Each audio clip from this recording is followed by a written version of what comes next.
¿Cómo viajaba el apóstol Pablo?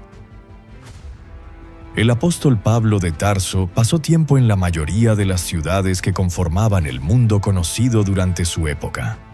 Según está escrito en Hechos, capítulo 22, versículo 21, Pablo fue el misionero designado por Dios para difundir el evangelio entre los gentiles. Pablo pasó alrededor de unos 30 años navegando por la cuenca del mar Mediterráneo y visitando las que eran consideradas las principales ciudades de su tiempo. Sus viajes no fueron ocasionales ni improvisados, sino constantes, extensos y estratégicos, lo que lo convirtió en uno de los personajes más influyentes en la expansión del cristianismo primitivo. Las fuentes discrepan sobre la lista exacta de lugares que Pablo visitó durante su vida. Sin embargo, lo que es seguro es que, durante los 3 viajes misioneros descritos en el libro de Hechos, recorrió numerosas ciudades históricas que hoy son consideradas la columna vertebral de la civilización occidental. Pero antes de convertirse en el viajero incansable que recorrería el mundo romano, Pablo fue un hombre profundamente arraigado a un lugar, a una tradición y a una identidad muy definida. Nacido en Tarso de Cilicia, creció en una ciudad cosmopolita, marcada por el pensamiento griego y la administración romana. Desde joven fue formado en el judaísmo más estricto. Su nombre hebreo era Saulo, y su vida estaba orientada a la defensa radical de la ley y de las tradiciones de sus padres.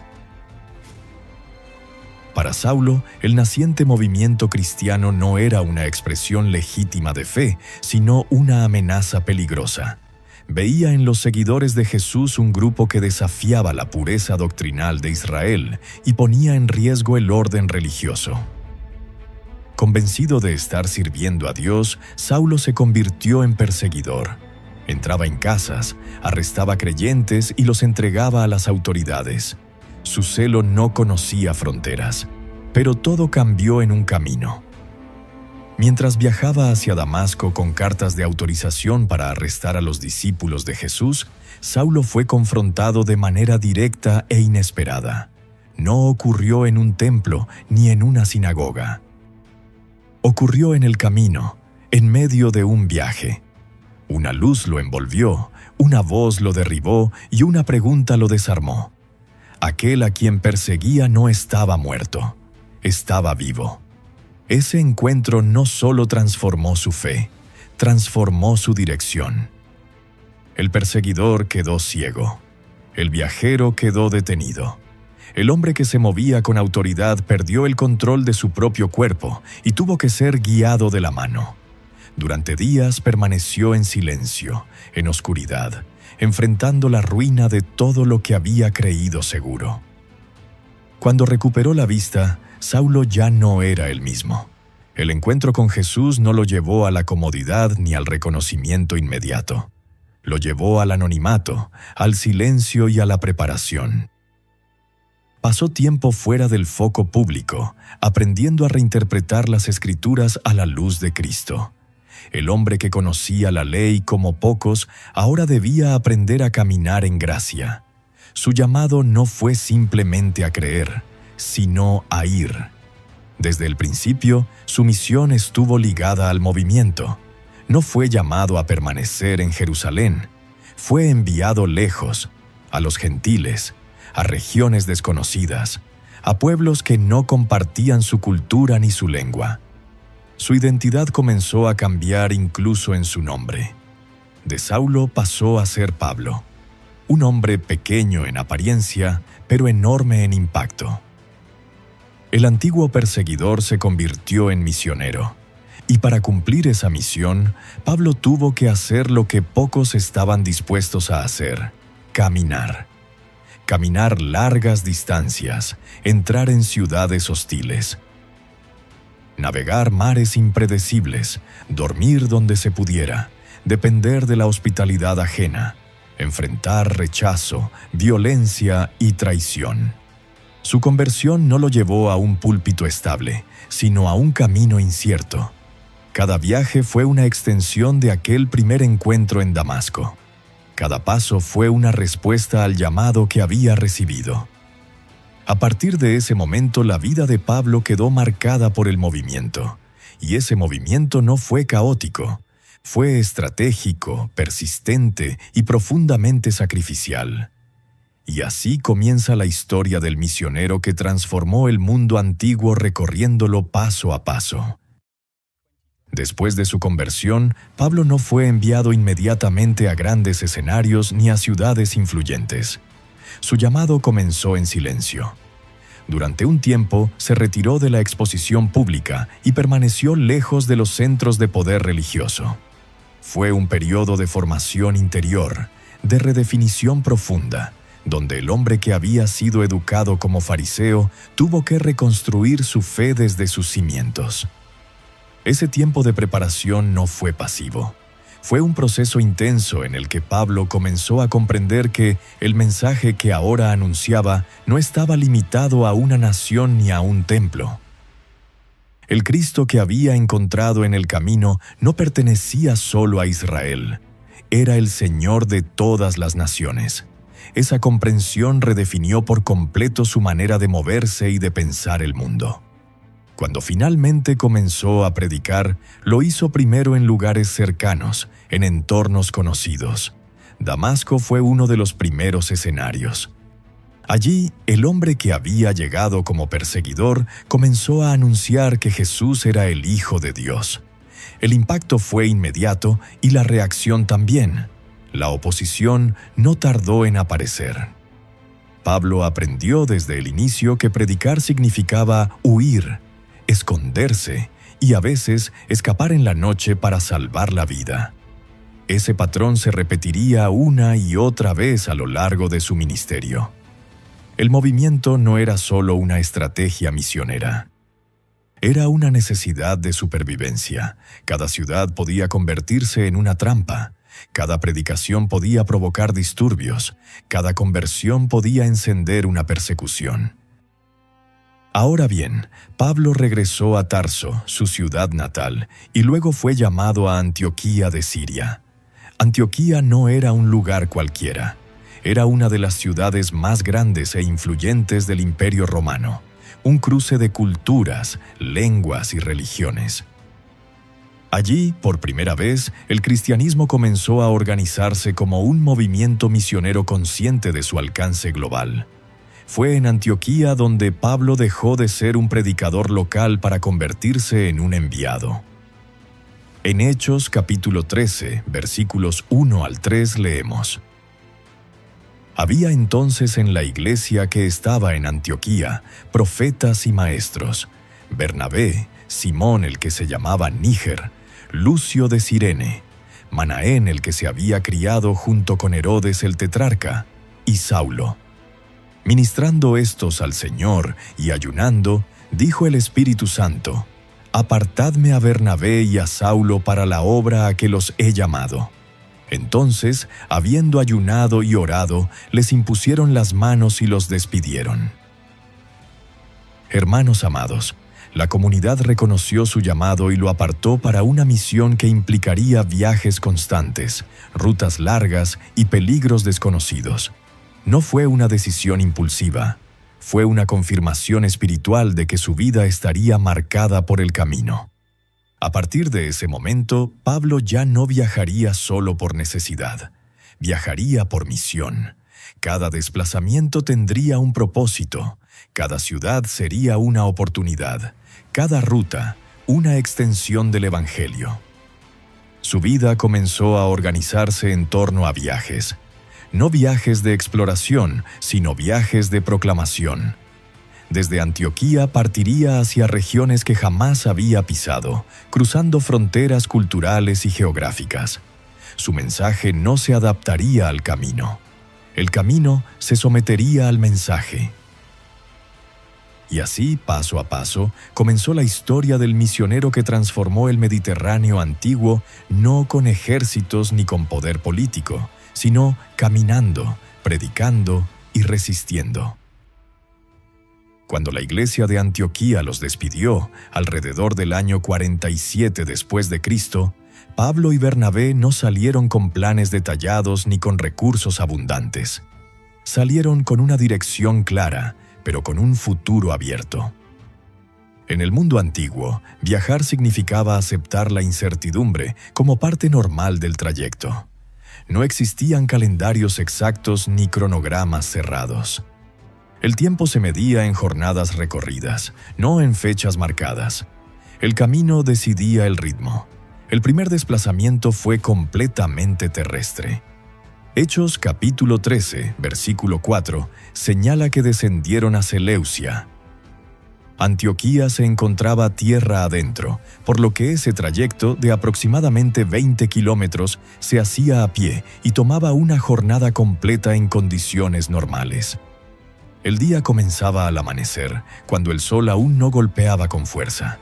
Caminar bajo el clima de Siria implicaba enfrentar calor seco durante el día y temperaturas más frías al amanecer y al atardecer.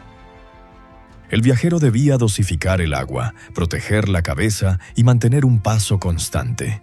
Detenerse demasiado significaba no llegar antes de la puesta del sol, y caminar de noche era exponerse a peligros reales.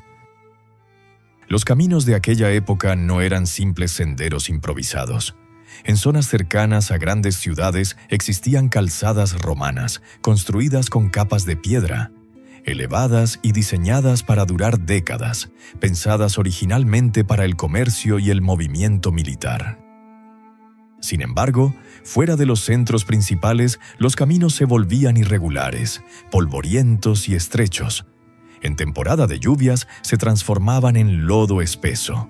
En verano, el polvo se levantaba con cada paso y cubría la ropa y el rostro del viajero. El libro de los Hechos no describe estos detalles, pero el contexto histórico explica la dureza del trayecto. Al llegar a Seleucia comenzó otra dinámica del viaje. Hechos capítulo 13, verso 4, continúa diciendo que desde allí navegaron a Chipre. Para cruzar el mar, Pablo tuvo que buscar una nave mercante. En el siglo I no existían boletos, horarios ni garantías. Los barcos zarpaban cuando la carga estaba completa y el capitán consideraba que el viento era favorable. A veces la espera duraba horas, otras veces varios días. Ese tiempo no era descanso. Era vigilancia constante, observación del movimiento del puerto y, en muchos casos, trabajo ocasional para asegurar el pasaje. El costo del viaje marítimo variaba según la distancia, la carga y la temporada. No siempre se pagaba solo con dinero. Muchos viajeros trabajaban a bordo a cambio del pasaje. Ayudaban con la carga, la limpieza de la nave o tareas básicas. Dormían en cubierta, sobre madera dura, expuestos al frío de la noche y al calor del día. La comida era escasa, generalmente pan seco y agua. Viajar por mar era más rápido que caminar, pero mucho más impredecible y peligroso. La travesía hasta Chipre podía durar 1 o 2 días si el viento acompañaba.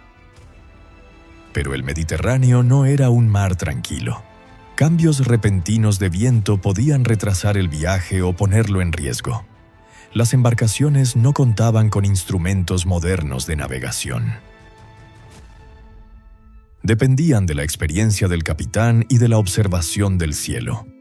Para Pablo, el mar no era una aventura romántica, era una necesidad inevitable.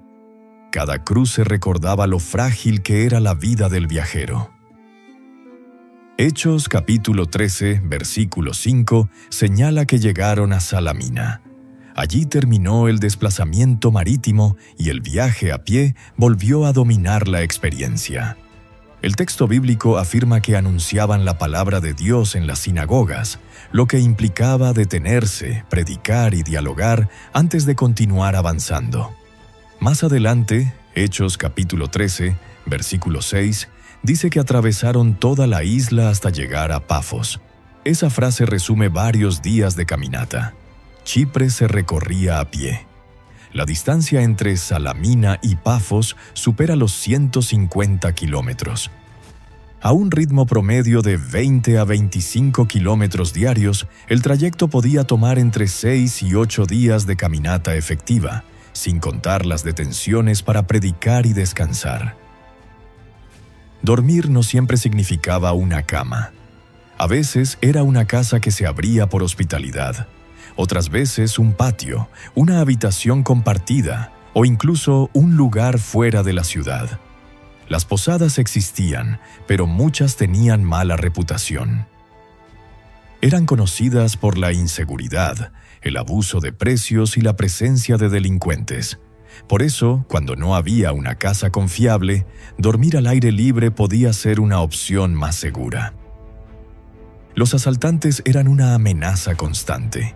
En caminos secundarios, pasos montañosos y zonas aisladas, los ladrones esperaban a viajeros vulnerables. No siempre buscaban matar. Muchas veces robaban comida, dinero o ropa, dejando al viajero en una situación crítica.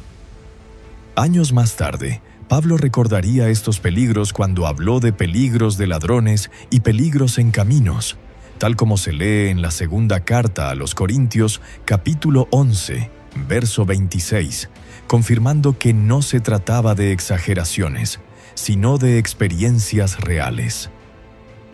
La comida era una preocupación diaria. Pablo llevaba alimentos simples y duraderos: pan duro, aceitunas, frutas secas como higos o dátiles y en ocasiones queso o pescado seco. Comer caliente era raro. Muchas veces se comía a mitad del día, a la sombra de algún árbol o al final de la jornada con lo poco que quedaba. Había días de abundancia y días de escasez. El hambre no era una idea teológica, era una experiencia real. Después de los acontecimientos en Chipre, el viaje continuó. Hechos capítulo 13, verso 13, dice que Pablo y sus compañeros navegaron desde Pafos y llegaron a Perge de Panfilia. Esta travesía marítima era más larga y peligrosa que las anteriores, ya en mar más abierto.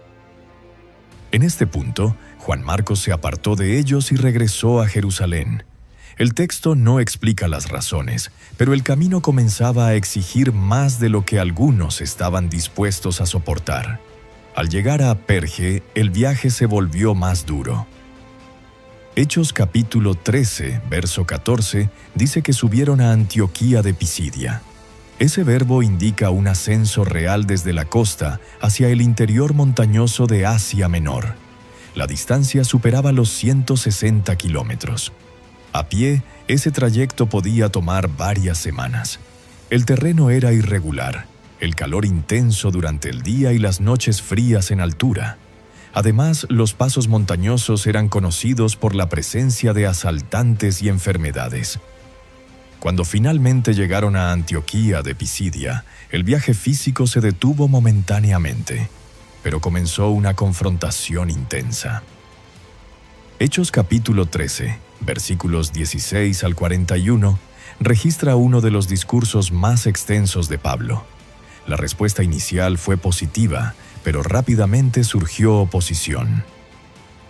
Hechos capítulo 13, versos 45 al 50, relata persecución abierta. Finalmente, fueron expulsados de la región. Sacudiendo el polvo de sus pies, siguieron hacia Iconio. En Iconio, el mensaje volvió a dividir a la ciudad. Algunos creyeron, otros se opusieron. El peligro creció hasta el punto de planear apedrearlos. El viaje continuó hacia Listra y Derbe. En Listra ocurrió uno de los momentos más extremos del primer viaje. Hechos capítulo 14, versos 19 y 20, relata que Pablo fue apedreado y dado por muerto. Sin embargo, al día siguiente salió hacia Derbe. El cuerpo herido volvió a caminar. La misión siguió avanzando. El primer viaje misionero concluyó regresando por las mismas ciudades, fortaleciendo a los discípulos y estableciendo liderazgo local, como se registra en Hechos capítulo 14, versos 21 al 23. El regreso no fue por rutas más seguras, fue por los mismos caminos peligrosos. Finalmente, Hechos capítulo 14, versos 26 al 28, dice que regresaron a Antioquía, de donde habían sido encomendados. Hermanos amados, así terminó el primer viaje misionero de Pablo. No como una hazaña celebrada por el mundo, sino como una travesía dura, silenciosa y profundamente transformadora. Un viaje que muestra desde el inicio cómo viajaba realmente el apóstol Pablo, no con comodidad ni seguridad, sino con obediencia, resistencia y fe. Después del primer viaje misionero y de un tiempo de permanencia en Antioquía, Pablo no volvió a la estabilidad. El movimiento ya era parte de su vida. El libro de los Hechos relata que, pasado algún tiempo, Pablo propuso regresar a las ciudades donde habían anunciado la palabra para ver cómo estaban los hermanos. Este momento marca el inicio del segundo viaje misionero, alrededor del año 49 después de Cristo, según se registra en Hechos capítulo 15, verso 36. Este nuevo viaje comenzó de manera distinta al anterior. No fue una salida solemne con un solo equipo unido. Surgió una diferencia profunda entre Pablo y Bernabé a causa de Juan Marcos. El camino, que ya había probado la resistencia del cuerpo, ahora ponía a prueba los vínculos personales. La separación no fue menor. Bernabé tomó a Marcos y navegó hacia Chipre. Pablo eligió a Silas y fue encomendado por la Iglesia a la gracia del Señor, tal como se indica en Hechos capítulo 15, versos 39 al 41. Así, el segundo viaje comenzó con menos compañía, pero con la misma determinación. Desde Antioquía, Pablo y Silas iniciaron un recorrido completamente terrestre. Atravesaron Siria y Cilicia, regiones que ya conocían, fortaleciendo a las iglesias. Estos trayectos se realizaban sobre una combinación de calzadas romanas principales y caminos secundarios. En las rutas principales, el avance era más firme, pero no más cómodo. Caminar sobre piedra durante días castigaba los pies y las rodillas. En los caminos secundarios, el terreno se volvía irregular, con polvo en verano y barro en temporada de lluvias. Cada tramo entre ciudades podía variar entre 30 y 50 kilómetros, lo que implicaba 1 o 2 días completos de marcha continua. El ritmo del viaje estaba dictado por el sol. El día comenzaba antes del amanecer. Las primeras horas eran las más valiosas. Al mediodía el calor obligaba a reducir el paso. La pausa era breve. Comer algo simple, beber agua con moderación y continuar. El objetivo era llegar a un lugar seguro antes del anochecer. Caminar de noche aumentaba el riesgo de asaltos y desorientación. Al llegar a Listra se unió Timoteo al equipo, como se registra en Hechos capítulo 16, versos 1 al 3. Esto implicó internarse aún más en regiones rurales y montañosas de Asia Menor. La zona de Galacia presentaba un terreno difícil, caminos estrechos, subidas prolongadas y descensos peligrosos. Las distancias se sentían más largas. 20 kilómetros en terreno montañoso podían equivaler al doble en desgaste físico. Las noches eran frías. El cuerpo no tenía tiempo suficiente para recuperarse por completo. Durante este segundo viaje, el texto bíblico muestra que Pablo y sus compañeros intentaron dirigirse a ciertas regiones, pero el Espíritu se los impidió. Esto los obligó a cambiar de ruta varias veces. En el mundo antiguo, cambiar de dirección no era algo menor. Significaba añadir decenas o incluso cientos de kilómetros al recorrido. No había transporte alternativo. El cuerpo debía absorber esa carga adicional. Cada decisión espiritual tenía consecuencias físicas inmediatas. Finalmente, el grupo descendió hacia Troas, una ciudad portuaria clave. El recorrido hasta allí implicó atravesar provincias enteras por tierra. Desde Antioquía de Siria hasta Troas, el trayecto podía superar los 800 kilómetros acumulados, repartidos en semanas de caminata. No era un solo camino continuo, sino una sucesión de jornadas largas, con pausas forzadas por clima, cansancio o necesidad de ministrar en el camino. En Troas ocurrió un punto decisivo. Hechos capítulo 16, versos 9 y 10 relata la visión del varón macedonio. Esta visión no solo marcó una dirección espiritual, implicó un cambio radical en la forma de viajar. Por primera vez, el Evangelio cruzaría hacia Europa. Eso significaba navegar. Desde Troas, Pablo y sus compañeros abordaron una nave rumbo a Macedonia. Hechos capítulo 16, verso 11, dice que navegaron directamente a Samotracia y luego a Neápolis. La expresión directamente indica condiciones favorables de viento. En circunstancias óptimas, ese trayecto podía completarse en 2 días. Sin embargo, la navegación en el mar Egeo nunca era completamente segura. Los barcos eran mercantes, no de pasajeros. No había camarotes. Se dormía en cubierta o entre carga. El frío nocturno, la humedad y el viento debilitaban el cuerpo ya cansado por semanas de caminata. La navegación dependía totalmente del viento. No existían instrumentos modernos. El capitán observaba el cielo, las corrientes y la costa. Si el viento cambiaba, el barco debía reducir velocidad, desviarse o detenerse. El mar ofrecía rapidez, pero también vulnerabilidad absoluta. Al llegar a Neápolis, el viaje volvió inmediatamente a tierra. Desde allí caminaron hasta Filipos, una distancia aproximada de 15 kilómetros. Aunque Filipos era una colonia romana con buenas calzadas, Pablo no viajaba como ciudadano privilegiado. No había hospedaje asegurado. El texto bíblico muestra que no encontró una sinagoga formal y que predicó junto al río.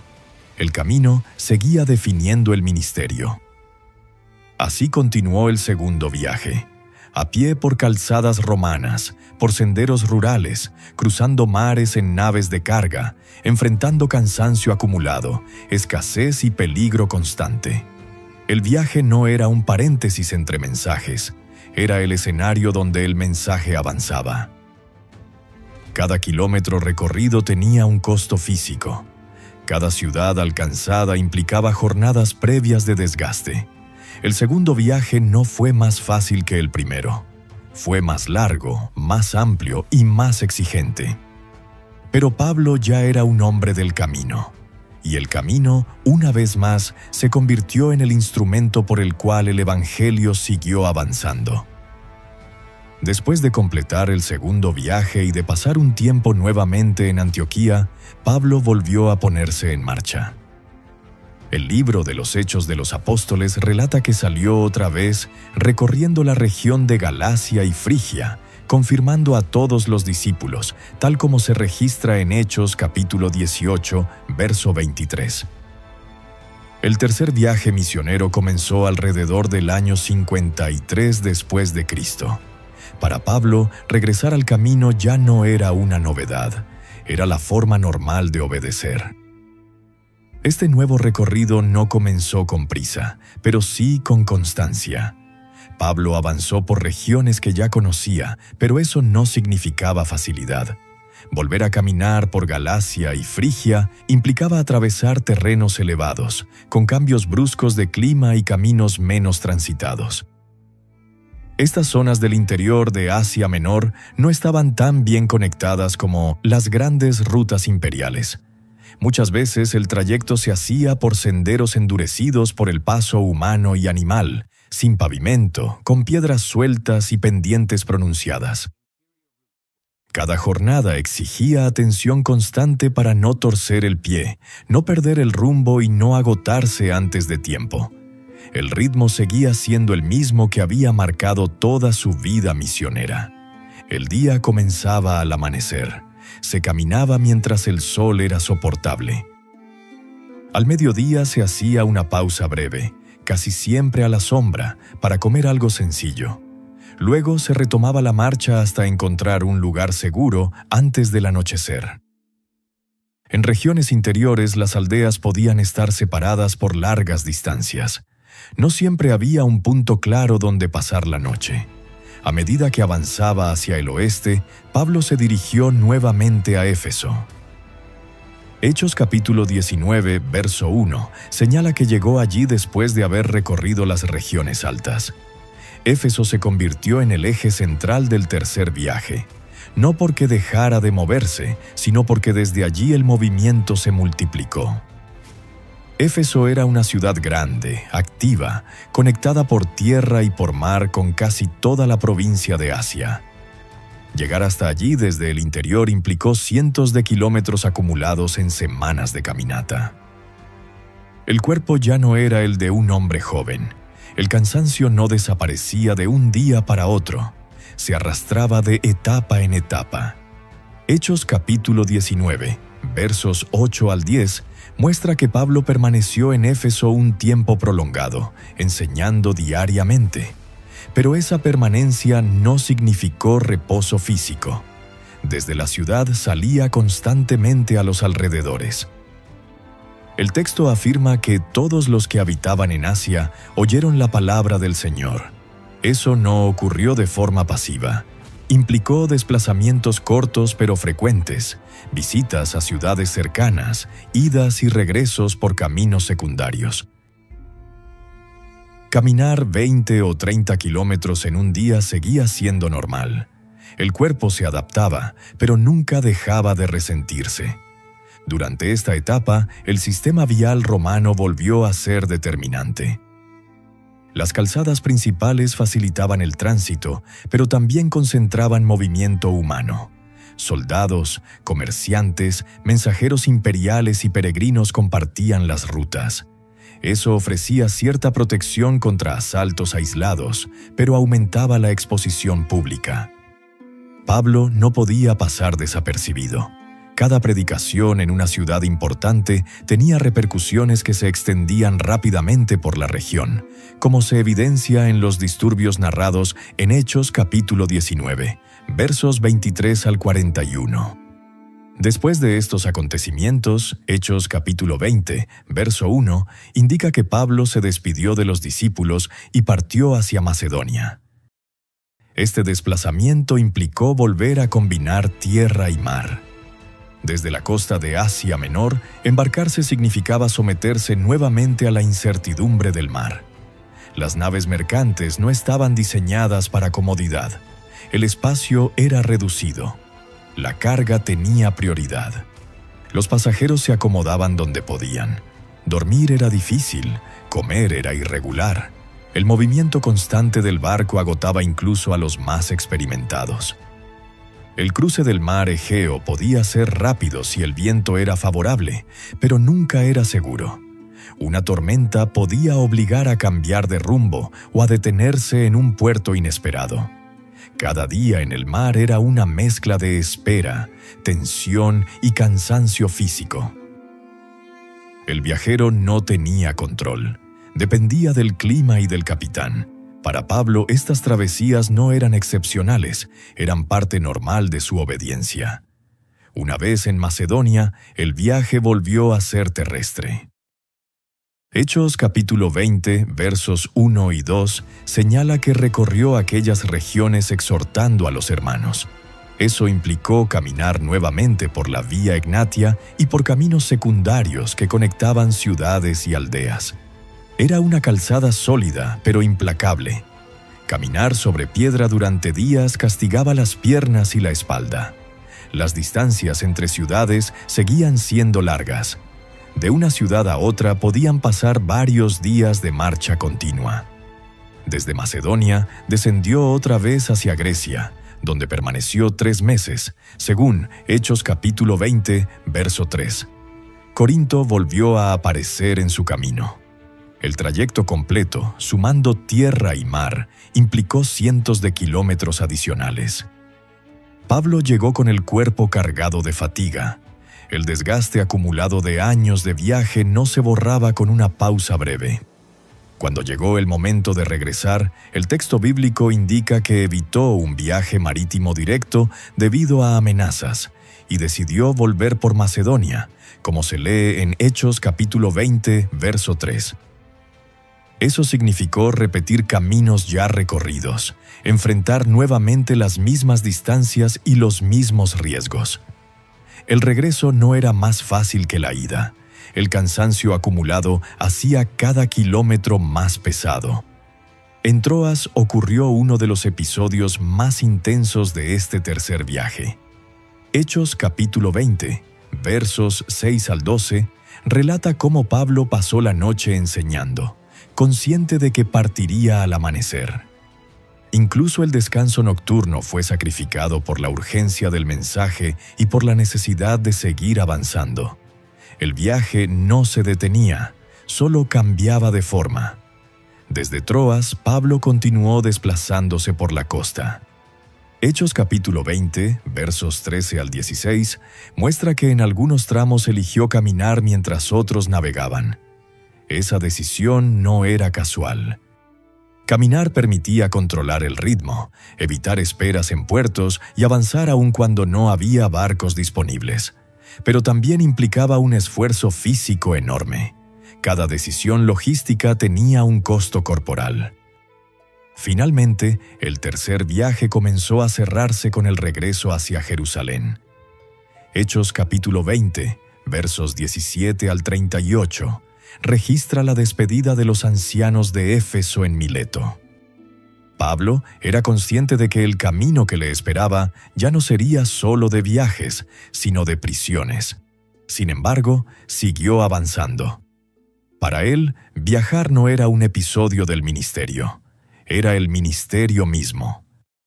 Cada camino recorrido, cada barco abordado y cada ciudad alcanzada formaban parte del precio de obedecer al llamado que lo había encontrado, años atrás, en un camino polvoriento hacia Damasco. Después de concluir el tercer viaje misionero y de regresar a Jerusalén, el movimiento de Pablo no se detuvo. Cambió de forma. El libro de los Hechos muestra que, a partir de este punto, el viaje ya no estaría guiado por decisiones misioneras voluntarias, sino por procesos judiciales y custodia romana. Aún así, el camino continuó. El llamado seguía avanzando, ahora encadenado. Hechos capítulo 21 relata la llegada de Pablo a Jerusalén. Allí fue arrestado tras un alboroto en el templo y desde ese momento comenzó una larga cadena de traslados. Primero fue llevado a la fortaleza Antonia, luego a Cesarea Marítima. Hechos capítulo 23, versos 23 al 24, describe cómo fue trasladado de noche, bajo fuerte escolta romana. Más de 200 soldados acompañaron el trayecto. Este detalle revela la peligrosidad del contexto. Pablo ya no caminaba libremente, pero seguía recorriendo distancias considerables. En Cesarea permaneció detenido varios años, como se registra en Hechos capítulos 24 al 26. Durante ese tiempo no hubo grandes desplazamientos, pero el cuerpo seguía sometido a condiciones duras. La prisión romana no era un lugar cómodo. La espera era larga, la incertidumbre constante. Finalmente, Pablo apeló al César, tal como se menciona en Hechos capítulo 25, verso 11. Esa apelación activó el viaje más largo y peligroso de su vida, el viaje a Roma. Hechos capítulo 27 marca el inicio de este trayecto. Pablo fue entregado a un centurión llamado Julio, de la cohorte Augusta. Desde Cesarea abordaron una nave adramiteña que navegaba hacia los puertos de Asia. El texto bíblico deja claro que este no era un viaje directo.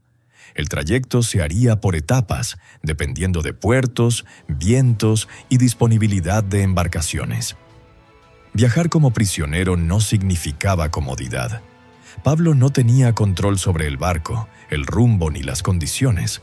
Dormía donde podía. Comía cuando se le permitía. El movimiento del mar, el hacinamiento y la tensión constante agotaban el cuerpo. Hechos capítulo 27, verso 7, señala que navegaron lentamente muchos días. El viento era contrario, el avance era frustrante, cada milla costaba esfuerzo. Al llegar a Mira de Licia, Hechos capítulo 27, verso 6, indica que el centurión encontró una nave alejandrina que iba a Italia. Estas naves eran grandes barcos de carga, especialmente de grano, destinados a abastecer a Roma. Eran más robustos, pero también más difíciles de maniobrar. Transportaban cientos de personas y toneladas de carga. El espacio para pasajeros era mínimo. La cubierta se convertía en dormitorio improvisado.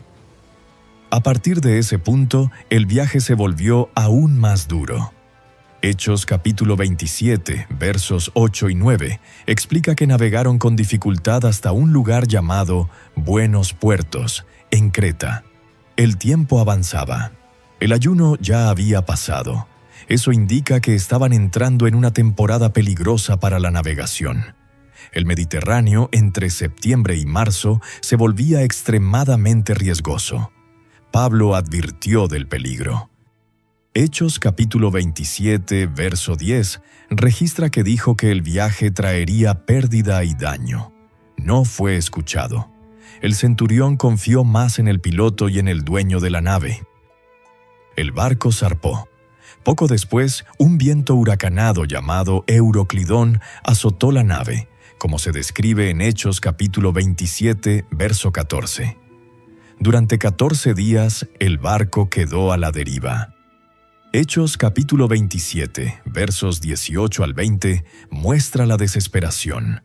Arrojaron carga al mar, lanzaron aparejos, no veían ni sol ni estrellas. La navegación antigua dependía de estos astros. Sin ellos, estaban completamente perdidos. El cuerpo sufría frío, hambre, mareo y agotamiento extremo. El texto dice que pasaron muchos días sin comer. El hambre volvió a ser real, no simbólica. Pablo, aún prisionero, se convirtió en voz de ánimo. Hechos capítulo 27, versos 21 al 26, relata cómo aseguró que nadie perdería la vida, aunque el barco se perdería. La travesía continuó hasta que encallaron en una isla que luego se supo era Malta. El naufragio no puso fin al viaje. Lo transformó. Los sobrevivientes llegaron a tierra a nado o sobre restos del barco. El cuerpo empapado, cansado y golpeado, tocó tierra después de 2 semanas de terror. En Malta, Pablo permaneció 3 meses. El invierno impedía seguir navegando. El clima dictaba el calendario. Siempre lo había hecho. Cuando el tiempo lo permitió, abordaron otra nave alejandrina. El viaje continuó por Siracusa, Regio y Puteoli. Cada tramo era una mezcla de navegación y espera. Desde Puteoli, el viaje a Roma fue terrestre. Caminaron por la Vía Apia, una de las calzadas romanas más importantes del imperio. La Vía Apia estaba bien construida, pero eso no significaba facilidad. Caminar sobre piedra durante días castigaba las piernas. Pablo, ahora prisionero, avanzó escoltado hacia la capital del imperio. Hechos capítulo 28, versos 14 y 15, muestra que hermanos salieron a recibirlo en el foro de Apio y las 3 tabernas. El camino físico se mezcló con el alivio emocional. No estaba solo. Finalmente, Pablo llegó a Roma. Hechos capítulo 28, verso 16, dice que se le permitió vivir aparte, con un soldado que lo custodiara. El viaje había terminado, pero el movimiento no. Incluso en Roma, encadenado, siguió recibiendo personas, enseñando y proclamando el reino de Dios. Así concluyó el viaje más largo de Pablo. No terminó con libertad, sino con cadenas. No terminó con descanso, sino con perseverancia. El camino que comenzó en Damasco terminó en Roma, y fue en Roma donde Pablo murió como mártir por su fe. Él ya había declarado su disposición a morir por Cristo, y el mismo Jesús había anunciado que sufriría mucho por causa de su nombre. Por todo lo que sabemos de su vida y de su ministerio, es razonable suponer que Pablo entregó su último aliento proclamando el Evangelio, fiel hasta el final al mensaje que libera a los hombres. Y así, hermanos amados, estamos concluyendo este video. Gracias por habernos acompañado hasta el final. Deseo de corazón que haya sido de mucha bendición. Mi anhelo es que, por medio de estos estudios bíblicos, cada día crezcamos juntos en el conocimiento de la palabra de Dios. También me gustaría comentarles que, si desean apoyar este ministerio, la mejor manera de hacerlo es dándole me gusta a este video y suscribiéndose al canal. Es totalmente gratis. Dios les bendiga.